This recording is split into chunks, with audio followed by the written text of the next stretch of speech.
arranca su Triple Play semanal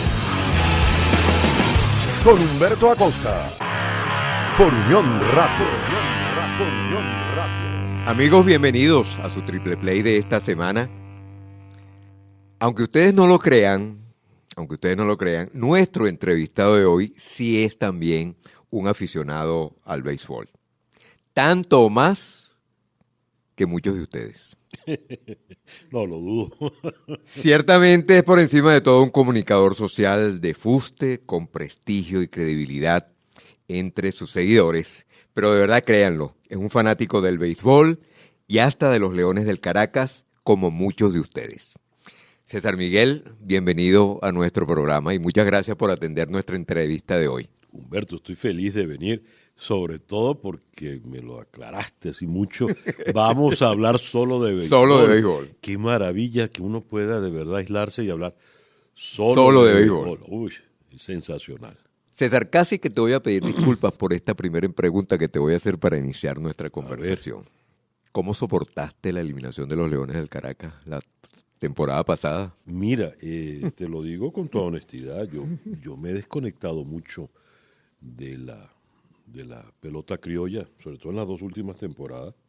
Bueno, tengo rato que no compro el abono ya, en parte porque está muy caro y bueno, las dificultades que supone ir al universitario, la inseguridad y yo he estado muy cargado de trabajo, ¿no? Pero hasta me he desentendido de ver los juegos por televisión. Uno, claro, como sigue siendo fanático de la pelota, uno nunca se desentiende. Así es. Pero siento que ha habido una baja importante en la calidad de la liga. Con esto no quiero que se entienda que estoy criticando ni a nuestros directivos, ni a los dueños de los equipos, ni a toda la gente que está involucrada en la liga como tal. Uh-huh. Es parte del país, pero hasta ahí llego porque si no vamos a terminar hablando de otras cosas. Así es. Pero la dinámica que hemos tenido, tú lo sabes, Humberto, ha hecho que la pelota vaya decayendo. A mí me parecía imposible que los Leones llegasen. Pero no solo que me parecía imposible, es que si hubiesen clasificado me hubiera parecido una gran injusticia. Afortunadamente la la dinámica de la pelota fue coherente. Yo creo que este era un campeonato de las Águilas por la calle del medio, hicieron una buena temporada desde el primer día. Y claro, a efectos del negocio que supone la pelota, qué pena que Caracas y Magallanes, que son los equipos emblema, sí, hayan puesto esa torta, pues, cada uno por su lado, ¿no? Y luego caen, chicos, en ese error, a mi manera de ver, ese error gerencial, que es castigar a los managers, ¿no? Sí, es verdad. Perdón, mira, Alfredo Pedrique tiene galones de Grandes Ligas. Ese señor ha dirigido con todos sus derechos en Grandes Ligas. Y viene de ganar en la AAA. Correcto. Entonces estamos hablando de un hombre grande, importante en la dirección de béisbol, de lo que es manejar un equipo de béisbol. Entonces resulta que hay un grupo de peloteros que yo no estoy al tanto de lo que ocurría en el clubhouse, ¿no? Pero, perdón, además, ¿cuáles son un grupo de peloteros? Cuando a ti te cuentan y te enteras, y aquí sí me dio la política lamentablemente, sí, el incidente de Vizquel al frente del equipo para el Clásico. No voy a entrar en las razones que creo que las conocemos todos. Sí. Pero cuando allí se manifiestan una voz de descontento un grupo de peloteros, chicos, y estamos hablando, son de nuestras grandes ligas. Sí, señor. Estamos hablando de palabras mayores. Es decir, y cuando Miguel Cabrera al final dice, miren, nosotros queremos a Vizquel y estas cosas no se discuten por Twitter, chico, ha hablado con toda la autoridad. Estamos hablando de nuestros mejores peloteros. Ahora, un grupo de muchachos de los Leones no están de acuerdo con Pedrique. ¿Qué es eso, Humberto? Sí, este país ya se volvió tan loco que entonces el alumno le reclama al maestro y, cónchale, yo recuerdo, yo estoy viendo pelotas de hace muchos años. Nadie Ni Pete Rose en el dogado del Universitario era capaz de subirle la voz a Regino Otero. Muy bien. Eso no existe. Mira, César nació en México, Sí, señor, en el exilio. en el exilio. Uno siempre dice, César, que el lugar donde uno nace es accidental, ¿verdad? Absolutamente, sí. César estaba en México porque sus padres estaban en México. Estaban exilados. Pues, si por mi Exiliados. papá hubiera sido, yo hubiera nacido en Cabima, ¿no? Por ejemplo. Bueno, es que esa pregunta, México es un país donde erróneamente la gente no lo asocia con el béisbol, pero es un país beisbolero. De hecho, la Serie del Caribe se jugó la última en Culiacán. Bueno, es que tan beisbolero es que tiene 2 temporadas. Claro. Aquí hay una paradoja geográfica muy curiosa, ¿no? Porque la Serie del Caribe, en el caso mexicano, es el Pacífico. Exacto. Porque la Liga de Invierno de México es la que juega en el Pacífico. Ujú. Y la liga que juega en el verano, que es una temporada muy larga, se juega sobre la costa del Golfo, más cercano al Caribe. Por eso es que, por ejemplo, en esta serie de ahorita, Culiacán es un puerto del Pacífico. Eso no tiene nada que ver con él. Y sí, México tiene mucha tradición beisbolera. De hecho, mi inicio en el mundo del béisbol es en México. Era la pregunta que te iba a hacer. Ajá. Tú naces en México, estaba partiendo de un supuesto errado por lo que me acabas de señalar. Sí. Quería imaginar cuándo llegas tú a Venezuela. Entonces, si es en Venezuela, ¿con quién y cuándo surge tu afecto por el béisbol? No, fue en México, no en Venezuela. Mi papá, que era zuliano, se inventó un equipo que se llamaba México-Venezuela, donde estaba buena parte de la colonia de exilados y algunos que otros mexicanos. Y eso era una liga, ha podido ser una liga, yo no sé cuánto rigor tenía la liga, pero sé que los juegos eran con umpires y tenía su rigor, pues, ¿no? De hecho, yo era como la mascota del equipo. Había un carro negro que mucho después me enteré que era un Packard, muy grande, donde iba el equipo. Digo, iba el equipo porque, en efecto, el equipo cabía en el Packard, porque iban montados en el techo, montados en la maleta, algunos iban sobre el capó, y en la maleta estaban, por supuesto, el poco de bates, guantes, pelotas. Y se llegaba al terreno de juego, que era, como son estos terrenos de juego que solo tienes grama en los jardines. Pero el diamante muy bien hecho, ¿no? Mi papá, un poco abusivo, era tercera base y era el manager del equipo. No sé si el cuarto bate, no lo recuerdo, pero era el manager del equipo. Y desde allí me vino a mí es decir, para mí todavía oír el sonido de la pelota cuando le pega el guante es un sonido de infancia, de mi primera infancia. Y el uniforme de mi papá yo lo conservé mucho tiempo después, porque en la MV, el diagrama del logo era como la NY de los Yankees. Correcto. Y el uniforme, si bien no tenía las rayitas, era como los uniformes de la época. Estoy hablando de los años 50. Eran uniformes de lana, muy holgados. Y eran en el estilo de los Yankees, ¿no? Yo guardé los Spikes de mi papá por mucho tiempo. Y ese uniforme... El doctor César Rondón Lovera. El doctor César Rondón Lovera, que era muy pelotero. De manera tal de que mi inicio, es decir, mi afecto por el béisbol es muy temprano, muy temprano. Amigos, estamos conversando con César Miguel Rondón, quizás la voz más emblemática de la radio venezolana de un tiempo a esta parte. Caramba. Pero estamos hablando con César Miguel de béisbol. Así es.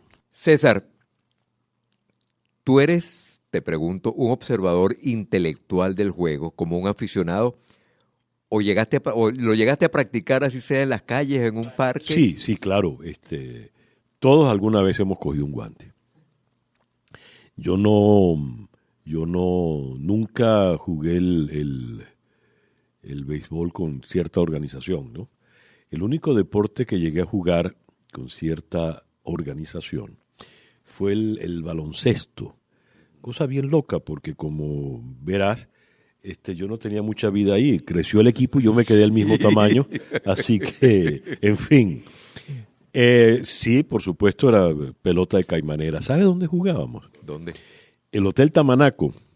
Ajá, en las Mercedes para el Bueno, final. el Hotel Tamanaco, todo ese jardín, hoy en día no se sabe porque la autopista que va pro del este bloquea todo ese, la colina que sube al hotel. Esa colina era un gran terreno baldío, era un gran terreno baldío. Y ahí jugábamos nosotros unas caimaneras, todos los compañeros del colegio, ¿no? Sí. Íbamos y bueno, cuando digo caimaneras, estaban bastante bien organizadas, ¿no? Y muchos de los que estaban ahí jugaban muy bien. ¿Y qué posición jugabas? Mira, yo lo que más hice fue quechar. Y luego cuando fui a estudiar por primera vez en Estados Unidos me incorporé a un equipo de venezolanos, pero sin mucha fortuna. También cuando te digo lo que más hice fue quechar, comprenderás que con este tamañito pues tampoco... Claro. Pero igual... Bueno, por ahí anda José Altuve, que es como del tamaño nuestro. No, pero José es segunda base y verdad, corre muy duro. Son dos posiciones el catcher tiene que aguantar muchos golpes, sí, ¿no? Sí. César, ¿y por qué el Caracas? ¿Por qué no el Magallanes? ¿Por qué no la Guaira? ¿Por qué el Caracas? Porque por una razón muy lógica y una razón muy importante. Chico, porque los fanatismos son arbitrarios en la vida. Así es cierto. La primera vez que yo fui al universitario, me llevó mi tía Ángela. ¿Hermana de quién? Hermana de mi mamá. No me llevó mi tío Toño. Me lleva mi tía Ángela, que era fanática desde el cervecería. Y cuando entramos al universitario, entramos a la tribuna izquierda. Ajá. Si me hubiera llevado mi tío Toño, me hubiera sentado en la tribuna derecha. Claro. Entonces, ese hecho tan importante, sesudo, de que mi tía Ángela me hubiera sentado en la tribuna izquierda y el primer hit que vi en el universitario fuese del Caracas, hizo que yo sea caraquista. He podido ser caraquista como he podido ser magallanero. Punto. Porque los fanatismos no los determina la razón, no los determina ninguna cuestión que tenga que ver con la lógica. Cuando tú creces y ya en definitiva lo que te gusta es el juego, entonces disfrutas el béisbol. Es decir, yo llegué a disfrutar un juego tan aburrido, por ejemplo, entre Petroleros de Cabimas y Cardenales de Lara. Y yo lo disfruto porque disfruto el juego. Pero claro, uno es caraquista, ¿no? Y además, ese tipo de adhesiones que no son dados por la razón, no pueden ser eliminados por la razón. Es decir, yo no puedo decir, así como al comienzo de esta conversación, yo dije, chico, qué mal lo hizo el Caracas. Pero además no es que mal lo hizo, es que tiene rato haciéndolo muy mal. Yo por eso no puedo dejar de ser caraquista. Es decir, la razón no me permite a mí decir, no, ya yo no soy caraquista. No, chico, uno es caraquista para bien o para mal. Punto. César, así como uno tiene esos gustos por equipos, también tiene los gustos por los peloteros o por los futbolistas. Sí, señor. Por cualquier atleta. ¿Cuál fue o cuál sigue siendo, si lo tuviste, un pelotero favorito con quien que haya soportado el paso del tiempo y tú sigas teniéndolo como esa gran referencia, bueno, como aficionado? A mí me pasa, yo tengo 63 años, ¿no? Entonces, yo no quiero caer en esa cuestión de que todo tiempo pasado fue mejor. Así es. No es eso. Yo creo que hoy en día hay peloteros extraordinarios como los hubo en el pasado. Pero en la época en que yo, por ejemplo, todas las noches oía los juegos por radio con Delio Amado, narrando, César Augusto Rivero hacía las cuñas, y Carlitos González era el comentarista, que Carlitos González era una maravilla, porque el ser más arbitrario que yo llegué a conocer o a oír, con una lucidez extraordinaria y un conocimiento del juego maravilloso, ¿no? Además, él era tan arbitrario que él decía, y en el pase por bola del tercer inning se perdió el juego. Por ejemplo. Sí. Él después se las arreglaba para justificar tamaña aseveración tan radical, ¿no? Pero como te decía, en tu adolescencia, en tu juventud, es cuando tú más puedes encariñarte con algo. Así es. Entonces, ¿qué me ocurre a mí? Mira, Miguel Cabrera yo creo que es un fenómeno, una superestrella. Yo creo que Miguel Cabrera tiene todos los quilates o más de un Mickey Mantle, por ejemplo. Correcto. Pero cuando tú me haces esta pregunta que supone de mi parte una respuesta con cariño, con afecto, yo te diría César Tovar. César Tovar es mi generación como pelotero. César Tovar era un pelotero fogoso, dinámico, uno le siguió la pista desde cuando estaba con los Duques de Albuquerque en la AAA y termina coronando en Grandes Ligas con los Mellizos. Era el pelotero mimado de Bobby Martin y era el que hacía de todo. Era el que hacía absolutamente todas las cosas. Y yo estoy en el estadio universitario cuando Tovar, que estaba en la segunda base, lo pasan a tercera porque había que entrenar un muchachito que era un gran prospecto. Los Leones del Caracas, en esos años 60, tenían un acuerdo con los Rojos de Cincinnati. Correcto. De hecho, Regino Otero, el que era el manager, el cubano, que cada vez que iba a la lomita a sacar el pitcher, yo recuerdo que el llamado decía, ahí va Regino con su nariz por delante. Era un tipo muy narizón. Entonces, le dan a Regino, que era dirigente con la organización, para que cuide y foguee a un muchacho llamado Pete Rose. Y en el primer juego de la temporada en el universitario, todos los que vamos al estadio nos molestamos porque Tovar no está en segunda y han puesto a este gringo. Y el detalle es que el primer batazo es un rollincito, nada complicado, y a Pete Rose se le fue entre las piernas. Caramba. La pita en el universitario fue mayúscula. Y bueno, fíjate tú.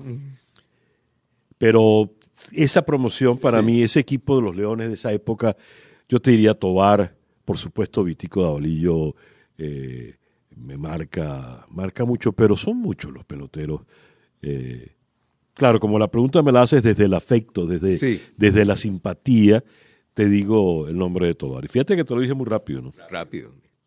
Mira, eso puede ser, o puede ser, no, es un prejuicio. Mucha gente pudiera pensar que un comunicador social como tú, que la política, lo social que envuelve a nuestra sociedad, generalmente son tus temas más tratados.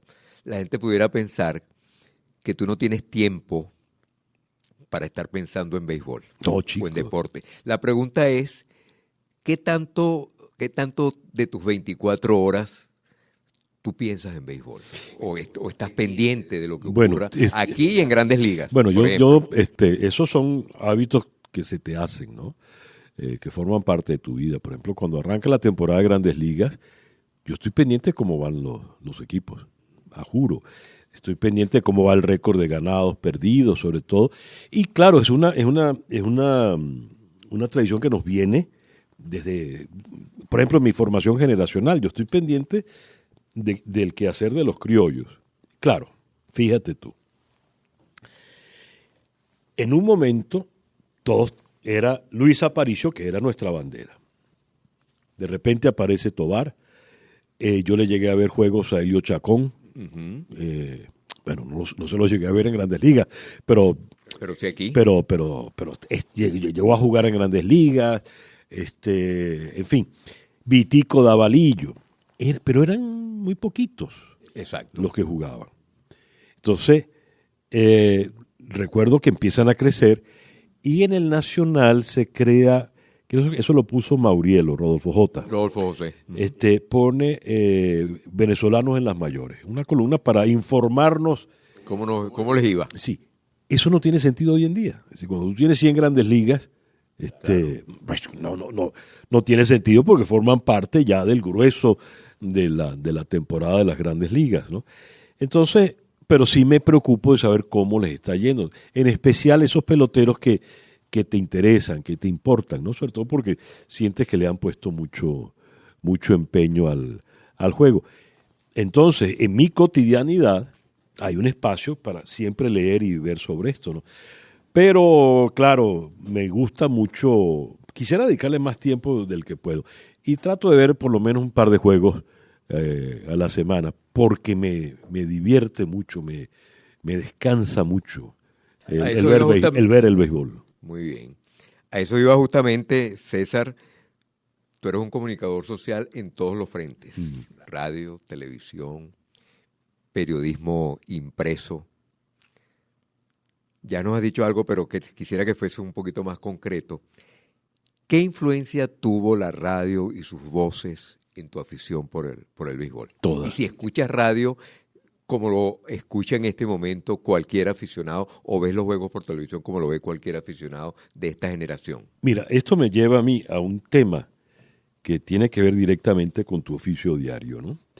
Y es el tema del profesional que cuenta el juego, ¿ok? El que narra el juego o el que lo comenta. Yo me formo en la radio, es decir, y me formo en la radio con grandes narradores, Delio, Tobar Bracho, por ejemplo, Felo, que vino a narrar mucho. Y el narrador de radio se veía en la obligación de ponerte en el ambiente, de sugerirte el juego. Entonces, Delio Amado decía, ya está Luis Tian en la lomita, inicia los movimientos, prepara, en fin, te iba a ti poniendo en la dinámica. Y tú, que te quedabas hasta tarde, además tenías que vivir los regaños de tu papá de acuéstate porque no te vas a levantar mañana para ir a la escuela. Te imaginabas por completo el terreno de juego. Además tenían que ilustrarte el cuadro cerrado para doble play. Ojo, Camaleón García se está retrasando mucho él solo en la tercera. ¿Por qué? Entonces el narrador se veía obligado a eso.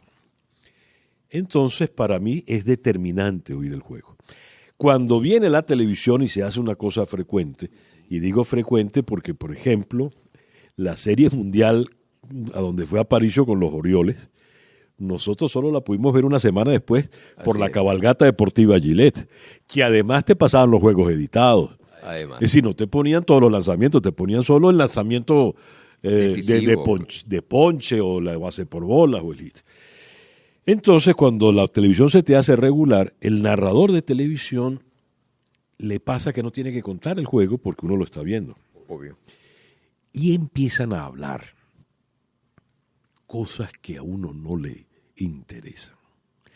El que se dedica al béisbol tiene el inconveniente, en un país como Venezuela, que la fanaticada sabe tanto o más que cualquiera de ellos de béisbol. Además, uno está viendo el juego, o uno está oyendo el juego. Entonces, a veces uno se topa con narradores que se empeñan en contar un juego que no es el que está allá abajo. Y el otro detalle que me ocurre es que, como ahora tenemos esta cosa tan sofisticada con los medios tecnológicos, pisas un botón y en tu teléfono ya tienes toda la estadística de Mengano. Entonces, la información técnica, estadística, abruma sobre otra que es muy sabrosa, que es la especulación del juego. Así es. Cuando yo te comentaba de Carlitos González, para mí era sensacional escuchar, si él decía, el juego se perdió en la base por bola del cuarto inning, ver cómo él justificaba una frase tan tremenda. Pero al justificarla te está hablando del béisbol, del juego, no tanto de que este señor batió tanto en la vez pasada y tal. Eso nos lleva a todas estas cosas modernas del béisbol que a mí en lo personal me fastidian. Antes de ir a un corte, y quizás voy a redundar, si estuviese en tus manos, si tú tuvieses esa potestad, ¿qué harías para tener una transmisión de radio o televisión acorde a estos tiempos de béisbol? Si tú tuvieses ese poder en tu mano, tú eres el productor de la transmisión, ¿cómo sería una transmisión dirigida por ti? Tomando en cuenta todo eso que nos acabas de decir, por supuesto.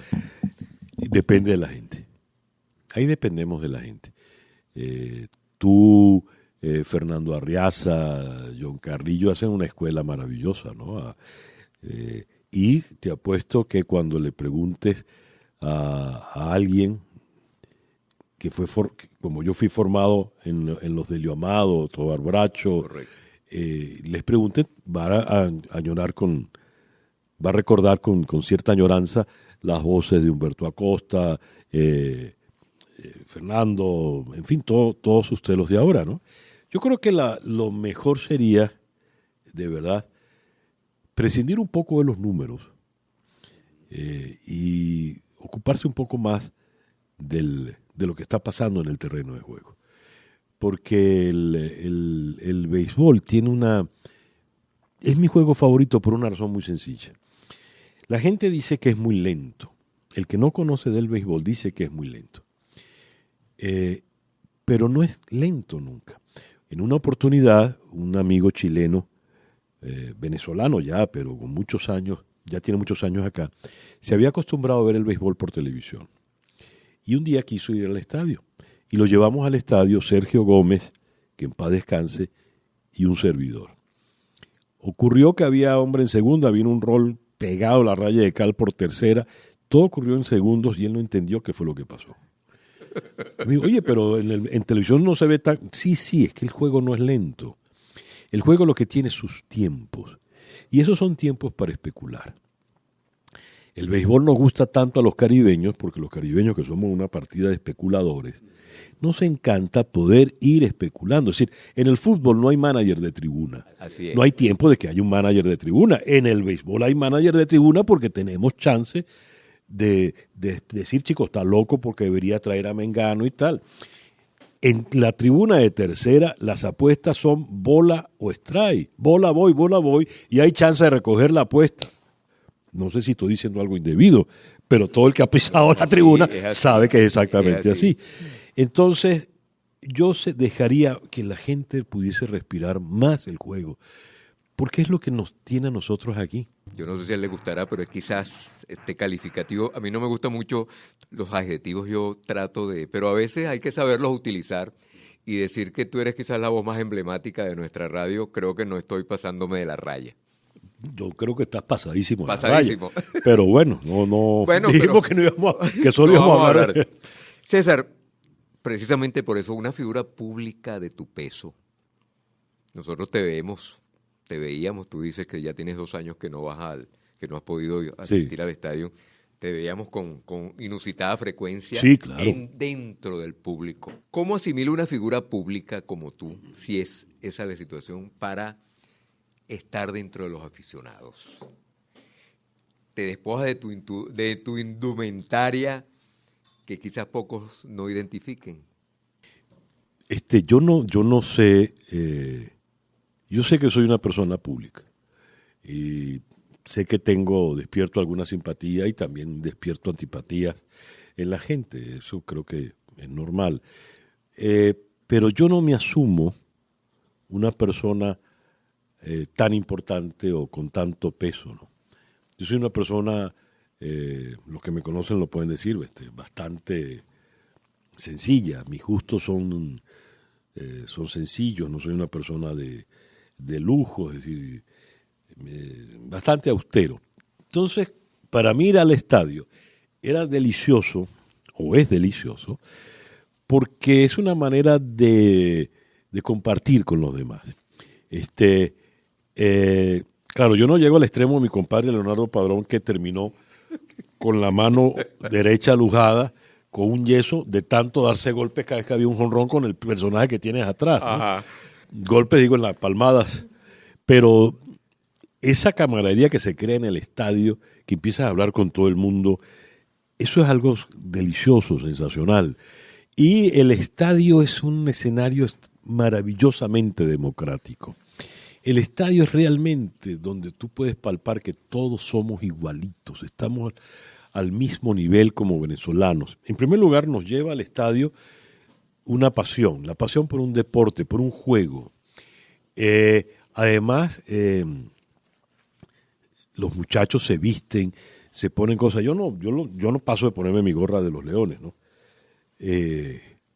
Pero se crea ese ambiente festivo, de euforia, donde todos somos todos. Es decir, además, las rivalidades de las fanaticadas en el béisbol son sanas. Nadie se pelea. Correcto. Tú ves las parejas de novios, una con la camisa del Magallanes y del Caracas, igual estar agarraditos a la mano y se dan besitos. Al estadio, todas las mujeres en el estadio están bellísimas, son bellísimas todas. No quiero decir que cuando salen del estadio se ponen feas, pero el estadio les resalta la belleza. Y te confieso esto, que cuando yo iba al estadio, siendo muchacho las primeras veces, las mujeres no iban. Y cuando una mujer iba, empezaba la chifladera, el hui desde que entraba hasta que se sentaba.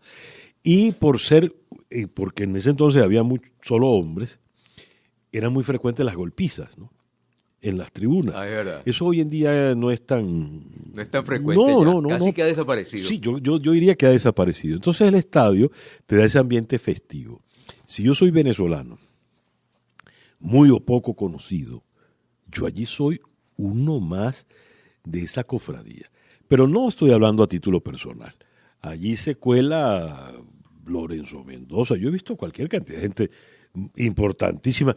Teodoro Pescoff era un habitué.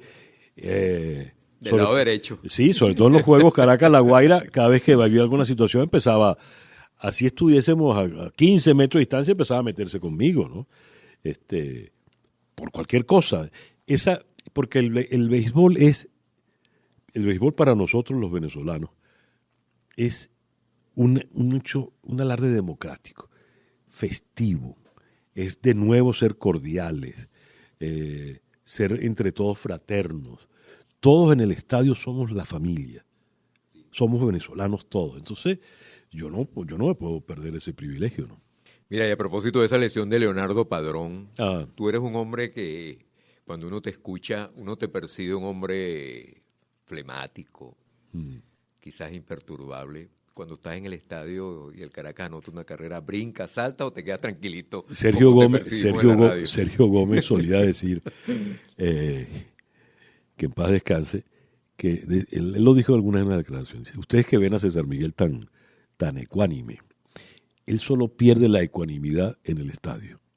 Y es verdad, es decir, porque el juego para mí supone una vehemencia única, ¿no? El béisbol, cuando decía, no es un juego, es decir, es lento para el que no está entendiendo lo que está pasando, ¿no? Pero para los que nos gusta el deporte, para los que nos gusta el juego, es apasionante, porque las pausas suponen siempre que están ocurriendo cosas, ¿no? Nada más sabroso que ir a un juego para que un manager te sorprenda. Claro. Eso es apasionante. Y entonces, cada vez que ocurren esas cosas, uy, qué bien, o qué mal, o pasó esto, pasó lo otro. Yo en el estadio soy, por supuesto, vehemente, ¿no? Yo recuerdo, no voy a decir su nombre para no, en fin, porque uno solo habla bien de la gente, pero había un pitcher del Caracas que cada vez que yo veía que lo sacaban a calentar, yo decía, cervecero, dame la cuenta. Me voy porque esto ya no. Amigos, estamos conversando con César Miguel Rondón, uno de nuestros comunicadores sociales de más prestigio y credibilidad. Lo tenemos hoy como invitado. Muchas gracias. César, más allá del acto deportivo propiamente, tú que eres un intelectual, ¿por qué crees tú que el venezolano prefirió el béisbol y no el fútbol, por ejemplo? Para citar el más universal de los deportes. Y en tu opinión, ¿qué tiene el venezolano en común con el béisbol? Mira, algo te comenté antes. El venezolano, como todos los caribeños, y el Caribe es tierra de béisbol y no de fútbol, el venezolano habla. Los del Caribe hablamos en voz alta, somos festivos, somos escandalosos, hablamos con o sin razón, es decir, somos especulativos. El béisbol es un deporte que te permite especular, porque en esa aparente lentitud están pasando cosas, y pueden pasar cosas. Entonces tú vas y las comentas, las especulas. ¿Por qué no traen a este y por qué meten al otro? Chico, es un error haber puesto de tercer bate al zurdo contra el pitcher zurdo. No, pero es que él sabe que ese zurdo no aguanta 20 lanzamientos y que se va a ir. En fin, tú todo el tiempo estás especulando sobre muchas cosas que están allí. Eso es atractivísimo para nosotros. Luego, el béisbol es el juego de lo imposible. Es el juego donde la esperanza nunca, nunca puede caducar. No solo lo que dijo el gran filósofo Yogi Berra, el juego no se acaba hasta que se acaba. Es verdad, es decir, en ningún otro deporte es posible remontar una ventaja inmensa. Uh-huh. Yo soy de los privilegiados que estuvo en la final Caracas-La Guaira del 67. Correcto. A ver, Caracas está perdiendo por una ventaja irremontable. 7-0 para ser más exacto. 7-0. Imposible vencer. Mi papá me enseñó que una diferencia de más de 6 carreras es paliza. Es cierto. Es decir, esto era más que una paliza. Cúnchule, se nos están acabando las oportunidades, se nos están acabando los outs para sobrevivir. Y mi tía Ángela, la que me llevó al estadio por primera vez, me recuerda una cita que viene desde los tiempos de la cervecería. El Caracas es grande después de 2 outs, que es una manera como de darte ánimo. Es una manera de darte ánimo, es decir, no estás perdido, no importa que todo esté saliendo mal, pero cuando estás más al extremo, ahí es donde tú tienes tu oportunidad. Si el Caracas es grande después de 2 outs y el juego no se acaba hasta que se acaba, ocurre el milagro. El Caracas empieza a batear. Y ese out que está pendiente allí, que con él se acaba todo, no ocurre. Y el Caracas sigue bateando. El estadio universitario antes tenía unos bancos. Yo doy fe de que esa madera de esos bancos es la mejor madera que ha sido utilizada jamás en ninguna parte del mundo. Uno brincaba en esos bancos, Humberto, pero brincaba y brincaba, porque además, como tú estabas en vilo y en cualquier momento se cae la esperanza, ¿verdad? Porque en cualquier momento se hace el out. Yo una vez discutía esto con John Carrillo, decir, out es out, decía él, y le digo, sí, no, pero espérate, no es lo mismo el out 15 que el out 27. Obvio. Punto. Sobre todo el out 27 cuando puedes todavía ganar. Claro. Oye, fue tan emocionante eso, tan bordeando el milagro, que el mismo Sergio Gómez, a quien tanto he citado hoy, estaba por supuesto en la Guaira. Yo cuando eso no lo conocía a Sergio, ¿no? Sergio me confesó que él dejó de creer en Dios ese día. Punto. Y mientras él dejó de creer en Dios, ¿tú sí crees yo en Dios? Dije, sí, los milagros existen. Eso solo es posible, Humberto, en el béisbol. El béisbol es la opción de que tú nunca pierdas la esperanza. Y los venezolanos, en estos tiempos de penuria que estamos viviendo, sí, somos esperanzados porque esa es nuestra característica. Además, el optimismo es nuestra razón de ser. Yo dudo que haya una fanaticada más extraordinaria que la de los Tiburones de La Guaira. Además, los Tiburones de La Guaira tienen fanáticos jóvenes. Correcto. Es decir, fanáticos que jamás han visto ganar ese equipo. Y son fanáticos leales, sí, les aplauden. Bueno, un pueblo que tiene una fanaticada como la de los Tiburones de La Guaira es un pueblo que cree en el optimismo, es un pueblo que cree en la fe. Entonces, el béisbol es el deporte hecho para el venezolano.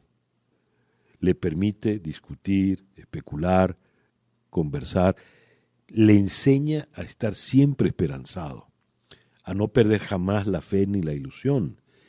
Y le enseña que las cosas se reflexionan, se deciden. Es decir, ¿traigo a fulano o no traigo a sutano? Sí. ¿Le doy un chance más a este o no? ¿Qué hacemos? ¿Jugamos cuadro cerrado porque viene toque de bola? Y si no es toque de bola, chicos. Y si el manager sinvergüenza de verdad lo que nos está es engañando con esos amagos que tiene allí el bateador. Porque fíjate que el bateador solo enseña el bate, pero después se echa para atrás para que no le cuenten el strike. Correcto. A lo bueno que están en fin, es un universo inagotable como somos los venezolanos. César, quizás sea un prejuicio de mi parte, ¿Tú no crees, te pregunto, que la comunidad intelectual venezolana en particular subestima el acto deportivo y en particular el béisbol? Esos son unos intelectuales gafos. Yo creo que la comunidad intelectual es pelotera, les gusta. Eso era antes, que había unos intelectuales que estaban como por encima del bien y del mal. Sí, muy almidonados, ¿no? Con con el saco, con el paltó siempre abotonado, ¿no? Ajá. Entonces pero no entendían de esto. Yo recuerdo en una oportunidad, pero tenía que ver también cómo se dirigía el país. ¿Cuál era la imagen que tenía el dirigente de lo que era el país, ¿no? Fíjate, una vez le preguntan a Rafael Caldera a qué equipo le va, siendo Caldera presidente. Y Caldera dijo, pues muy jesuita, muy presidente, muy doctor Caldera, que gane el mejor. Ningún venezolano puede decir jamás que gane el mejor. No, porque en el béisbol no necesariamente va a ganar el mejor. Así es, muy bien. Además, muy bien. Entonces después vino Carlos Andrés Pérez. Y a Carlos Andrés Pérez le hace más o menos la misma pregunta y dice, no, yo soy el Magallanes. Punto. Entonces, así como, y después de ahí en adelante, claro, los políticos se dejaron de eso y todos pasaron a mostrar sus simpatías y a ir al estadio, ¿no? Y hay una generación de intelectuales pertenecientes a ese mundo que no hablaban del béisbol porque no lo conocieron, porque, en fin. Pero hay después una generación que es beisbolera. Federico Pacarín editó un libro donde muchos de estos intelectuales escriben sobre béisbol. Hay poesía sobre el béisbol. Tienes a Ignacio Ábalos, que ha hecho una obra maravillosa sobre el béisbol y sobre el fútbol, ¿no? Él se define como un futbolista prestado al béisbol. Por cierto, es de los Tiburones de la Guaira. Como Teodoro Petkov, como Cabruja, en fin, como un poco de gente que no... No, yo sí creo que era un problema de las épocas, de los tiempos. Muy bien. César, a partir de 1941 es que el béisbol comienza a vislumbrar eso que vemos hoy en día, más de 70 años después, con el triunfo de Venezuela en la Serie Mundial de 1941. En La Habana. De La Habana. Sin querernos desviar del deporte, ahora hablando de la clase gubernamental, ¿tú crees que eventualmente en ese periodo del 41 que inicia quizás este periodo que todavía está vigente con la llegada de la democracia y todo aquello, ojo, sin desviarnos del tema beisbolero, sí. la clase gobernante se habrá aprovechado del béisbol en particular como para, digamos, encubrir ciertas situaciones que nos incomoden a todos, para que estemos distraídos? ¿Crees que eso funciona así? Fíjate, en concordancia con lo que dije antes, durante buena parte la política estuvo al margen del béisbol y de todos los deportes. No lo conocían, no le interesaba, no sabían su verdadero alcance y nunca hubo, yo creo, algo que ellos pudiesen mediar o dirigir directamente en esto. La pelota profesional, una vez que empieza a ganar patrocinios especiales, que la empresa privada empieza a entrar de lleno en el juego del béisbol, termina convirtiendo al béisbol en un gran espectáculo nacional. Hay canales dedicados a pasar juegos de béisbol, solo juegos de béisbol, hay un canal deportivo, en fin. El béisbol cobra una dimensión distinta, es decir, el béisbol de los 80 tiene un mayor impacto, el de los 80 y 90 tiene un mayor impacto que el béisbol de los 60 o 70, sin duda alguna, independientemente del juego en sí, ¿ok? Estamos hablando de la liga, estamos hablando de los dineros que maneja la liga. La liga de los años 70 era una liga muy pobre comparada con la liga que viene después de la presencia de Polar y de tantos otros patrocinantes, de los juegos de béisbol. Yo recuerdo un famoso AO que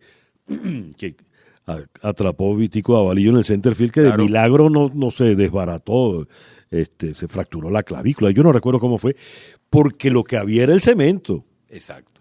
Hoy en día tienes colchones atrás, tienes colchones que por supuesto están puestos por unos patrocinantes que los convierten en vallas y vendes esto y vendes lo otro.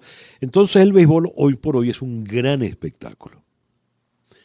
Ese gran espectáculo que tiene una verdadera incidencia en el país, ya sí es susceptible de ser manejado políticamente.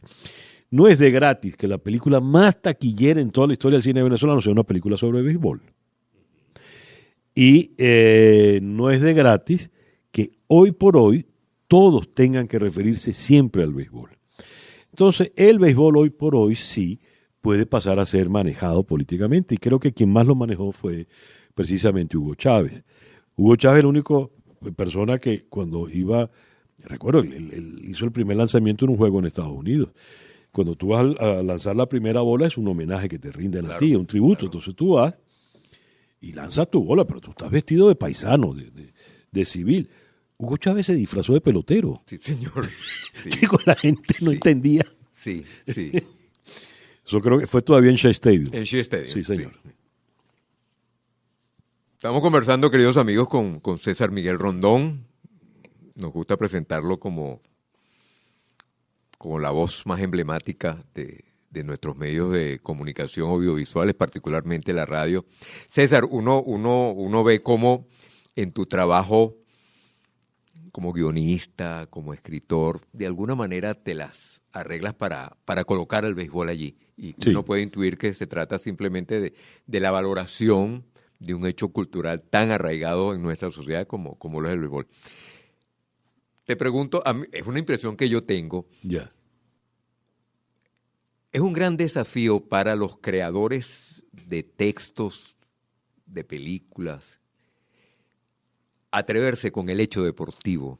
Es decir, no es que eso no ocurra, pero a mí me da la impresión que la mayoría de películas, por ejemplo, de béisbol, tú siempre sabes cómo va a terminar, con el héroe dándote un jonrón en el 9º inning. Uh-huh.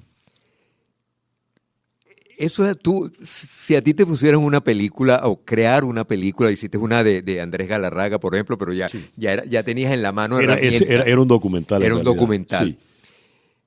¿Cómo ves tú ese desafío que puede tener un intelectual para recrear un juego de béisbol? Yo produje La Raya de Cal y tuve que escribir mucha parte allí, ¿no? Donde actuó Osvaldo. Sí. Y con la Raya de Cal tuvimos un desafío, pues, porque sí, escribir el deporte que cuesta, ¿no? Yo escribí una vez una serie, se llamaba El Boxeador, con Orlando Urdaneta, uh-huh, donde el mundo del boxeo, que también me gusta, me apasiona, es difícil tratar porque, como tú dices, las situaciones siempre están allí, ¿no? Pero fíjate que no dejan de darse películas sobre el béisbol, ¿no? Uno conoce el Yankee Clipper, que era uh-huh, la historia de Lou Gehrig, o se han hecho 2 películas sobre Baby Ruth. Recientemente, fíjate, sale la película Problemas con la curva, con Clint Eastwood. Ajá. Una película interesantísima sobre el béisbol. Señor. Y tuviste también la película esta sobre los Sabermetrics, esto que a mí me caen muy mal estas mediciones, porque, cúnchole, al béisbol no hay que quitarle su magia, ¿no? Su aspecto intuitivo, ¿no? Pero ha habido libros y películas sensacionales. Hay un libro que recomiendo que se llama Los Blues, de Veracruz Blues, ajá, es decir, los Azules de Veracruz, porque en el año 46 termina la Guerra Mundial, y la Guerra Mundial supuso, como en todo, un desmedro, pues, de las grandes ligas, ¿no? Muchas personas estaban fuera. Es cuando se inventa la Liga de Mujeres, okay, que también hay una película muy buena al respecto. Entonces, Pascal, que era un millonario mexicano, vinculado, pues, al poder en México, amigo de Miguel Alemán, se inventa que él va a tener una liga que va a sustituir a las grandes ligas porque él asumía que estaban muertas. Entonces, logra llevar a peloteros de las ligas negras. Satchel Paige, por ejemplo, llega a jugar allí. en esa liga está el Patón Carrasquel también. El libro, esta novela es maravillosa, porque nos habla de esa transición extraordinaria que hay en el béisbol. Claro, después ocurrió que se la juegan de lleno el Caballero de Brooklyn y deciden meter a Jackie Robinson, y a partir del año 47 tenemos una historia distinta en el mundo del béisbol, se van a acabar las ligas negras y tenemos algo más integrado. Fíjate, se hizo una película también sobre Jackie Robinson apasionante, de manera tal de que el béisbol te puede permitir la ficción, pero el béisbol es tan extraordinario que las mejores películas son sobre los hechos reales. Y hay una maravillosa que se llama 61, claro, dirigida por Billy Crystal, sobre la famosa temporada del año 61, en la que Roger Maris le quita el récord a Baby Ruth y la famosa decisión del comisionado de ponerle un asterisco, porque lo hizo en más juegos. Esa película es maravillosa porque ves a un Roger Maris tímido, provinciano, asustado en la ciudad de Nueva York, y tenía de compañero nada menos que a Mickey Mantle, que entre borrachera y borrachera lo iba alentando, ¿no? Lo que nos dijiste hace un momento, César, relacionado con las películas, me da pie para preguntarte entonces, a propósito de las curvas de la vida, a propósito de Moneyball, tú como aficionado al béisbol que eres y nos estás dando una manifestación ciertamente extraordinaria de lo involucrado que estás en el juego. ¿Cómo ves esa diatriba que ha surgido de un tiempo a esta parte entre lo que se conoce como la sabermetría, que no es otra cosa que ver el béisbol a través de estrictamente de números, sí, sí, y el béisbol tradicional, que es lo que conocemos o lo que se conoce hasta que llegó precisamente la sabermetría? A mí me gusta el tradicional porque el béisbol lo juegan hombres. Más allá de que hayas comenzado, tu afición en ese momento. Sí, a mí me gusta más el béisbol, el béisbol tradicional, porque el béisbol lo juegan los hombres, no los números. Y los números te pueden dar unas referencias muy frías, pero no necesariamente las que deciden. Uh-huh. ¿Cómo es eso, Humberto, que de repente un bateador anda en un slump terrible y cuando tiene que dar la cara, la da? ¿Por qué Reggie Jackson se convirtió en Mr. October en el 77, 78? Uh-huh. ¿Por qué? ¿Qué elemento es el que hace que de repente una gran estrella se te caiga en un momento crucial? Tiene que ver sencillamente porque son hombres los que están ahí en el terreno. Hombres que se someten a vicisitudes, presiones, porque la vida está llena de imponderables. Algunos tenemos más fiereza, otros tenemos menos fiereza, algunos tenemos más interés de carácter, otros menos. Eso no lo puede medir nadie. Los números nunca podían decir que Mickey Mantle, por el alcoholismo, iba a terminar una carrera más temprano de lo que podía. Los números no podían decir que el brazo de Sandy Koufax no podía resistir tanto al ritmo que llevaba. De manera tal de que el béisbol lo siguen jugando los hombres, no los números. Los números son a posteriori, para decir que usted lleva tal récord después de que usted estuvo en el terreno de juego, no por adelantado. Y esto me lleva a lo otro. Lo dije al comienzo de la conversación, yo no quiero caer no quiero que ningún joven que me esté escuchando diga es que los viejos siempre dicen que todo tiempo pasado fue mejor. Pero yo prefería el béisbol, por ejemplo, me gusta más el béisbol de la Liga Nacional. No es que me gustan más los equipos de la Americana, pero me gusta más que no haya bateador designado. ¿Por qué? Porque esa era una condición importante. ¿Sacrifico o no sacrifico al pitcher? Claro. ¿Y qué pasa cuando yo tengo un buen pitcher bateador? Por ejemplo, porque ha habido pitchers que cuidadito, claro. Cuidadito con eso. Ahora tú tienes el abridor, tienes el que te va a cubrir el trecho en la mitad, tienes un juego cerrado y después tienes eso que llaman ahora el taponero. El taponero. Dios mío, pero explícame algo. Entonces, ¿cómo funciona un bullpen? ¿Cuál es el criterio real? Nos estamos sofisticando de tal manera que estás restándole opciones y lo estás haciendo demasiado frío, demasiado calculado. ¿Serán los tiempos, José? Pueden ser los tiempos, ¿no? Hoy en día un pelotero cuesta una fortuna. Es decir, cuando tú llegas a decir que Luis Aparicio, cuando cobró $120,000, chico, ¿qué son $120,000? En la relación, claro. es decir, hoy por hoy los peloteros cobran demasiado. Hay una anécdota muy buena, me la refirió una vez Gonzalo López Silvero, que sabía muchísimo de béisbol. Gonzalo fue gerente de los Senadores de San Juan, en Puerto Rico, y él contrata como manager a Sparky Anderson. Ajá. Y eso hizo que se hicieran muy amigos. Sparky fue uno de los grandes managers que ha tenido el juego, ¿no? Y cuando empieza, luego de la gran serie del 75 y The Big Red Machine, empieza a destapar el incremento en los sueldos, que viene solo, se le incrementa a Johnny Bench, después a Joe Morgan, etcétera. Y entonces Gonzalo le dice, Sparky, ¿cómo vas a hacer tú ahora cuando tienes unos peloteros que ganan 5 veces tu salario? Y Sparky Anderson, con mucho sentido del humor, le dice, nada, me acercaré y le diré, señor Morgan, disculpe usted, ¿le molestaría tocar por tercera a ver si el bolsa ese de Tani Pérez se envasa hacia segunda? En fin, porque claro, se empezó a distorsionar todo, ¿no? César Miguel, ahí hay tú debes conocerlo, por supuesto, un escritor puertorriqueño, Edgardo Rodríguez Julián. Por supuesto. Por supuesto, que escribió ese libro precioso que tituló Peloteros. Uh-huh. Edgardo dice allí que uno no puede correr, cuando él dice uno se refiere básicamente al aficionado del juego, que uno no puede correr el riesgo de bajar de la tribuna al terreno de juego y conocer a César Miguel Rondón o a Humberto Acosta, que son sus ídolos, y se dé cuenta que César Miguel y Humberto son seres de carne y hueso como él. Uh-huh.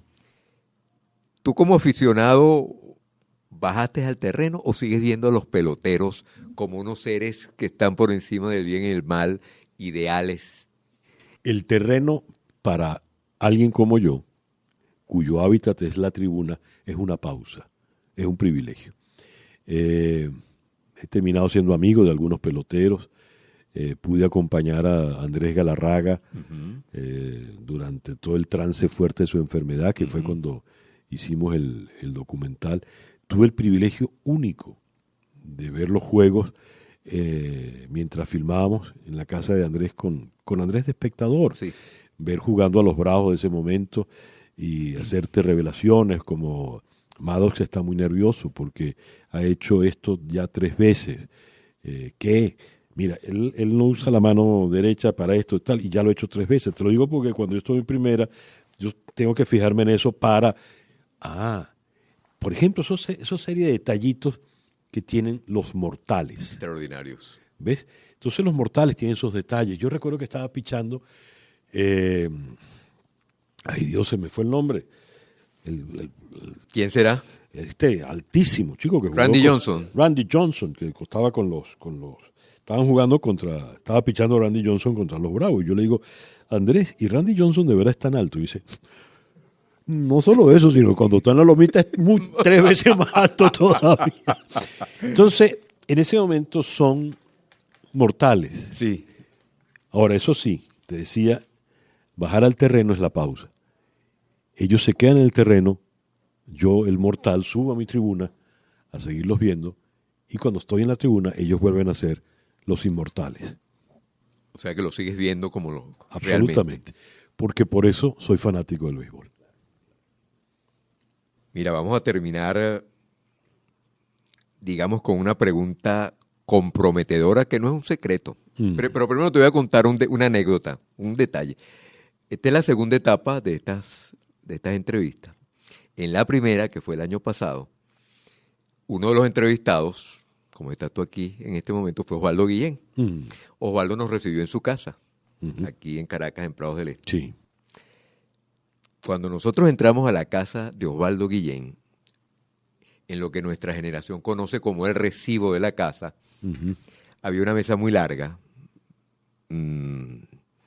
rectangular, que estaba en todo el medio. Y en el medio de esa mesa estaba tu libro sobre la salsa, en su edición estelar, la que parece Cónchale, una Biblia Bueno, de es que la salsa. Osvaldo es generoso, ¿verdad? Yo quise hablar con Osvaldo sobre ese tema y se me pasó en medio de la entrevista, pero a mí me dio la impresión que era como un homenaje que él le estaba haciendo a la salsa y a ti, porque era como el centro de la mesa. Entonces aquí viene la pregunta que la tengo por aquí anotada. En tu corazón, ¿quién manda más? Tomando en cuenta todos tus antecedentes salseros, por definirlo. ¿Quién manda más, la salsa o el béisbol? En tu corazón. Es que O Rubén Blades, Eddie Palmieri, o Galarraga y Omar Vizquel. es que la salsa es parte del juego Ujú. y el béisbol es parte de esa música. Una de las maravillas que tiene el estadio hoy por hoy es que ahora por los altoparlantes también se oye música Sí. y se oye mucha salsa. Son para mí una y la misma cosa. No hay... No, No. es verdad, es una pregunta ciertamente un No. poco caprichosa de mi No, parte. son una y la misma cosa, pues somos nosotros, ¿no? Sí. Es decir, cuando yo te refería al estadio en medio de todo el drama que se vive ahí, porque en definitiva estábamos hablando de ganar un juego o de perderlo, y yo te hablaba de esa gran cofradía, de esa gran celebración, no hay celebración en esta latitud que no sea bailada. Y digamos, hurgando un poco, sobre todo por la pregunta anterior de los seres inmortales, Sí. ¿hay alguna diferencia entre los peloteros y los músicos? No, de hecho hay algunos muy buenos. Me refiero en términos personales, ¿no? No, sí la hay. El pelotero tiene que exigirse mucho. No es que el músico no se exija, pero el músico se exige siempre en una sonrisa. La música es el único oficio donde la gente la ejerce sonriendo, feliz. Y esto vale no solo para la salsa, vale para la música más rigurosa y académica. El pelotero no puede estarse sonriendo cuando le van a lanzar la pelota, porque no le puede quitar los ojos a la pelota, que es lo primero que uno aprende.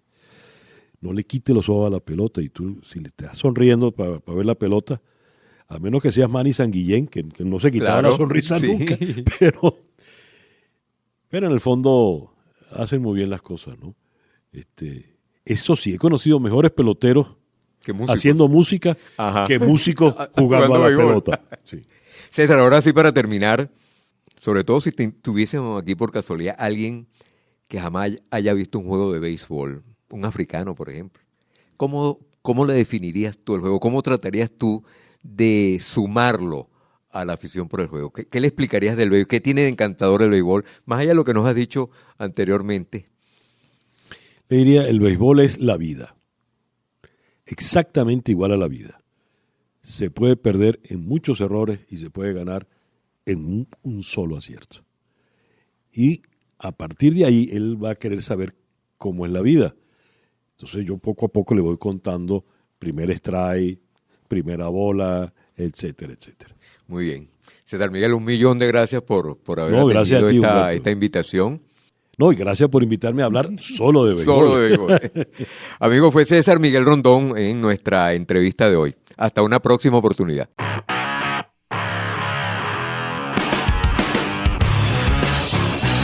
Termina un episodio más de Triple Play con Humberto Acosta. Por Unión Radio.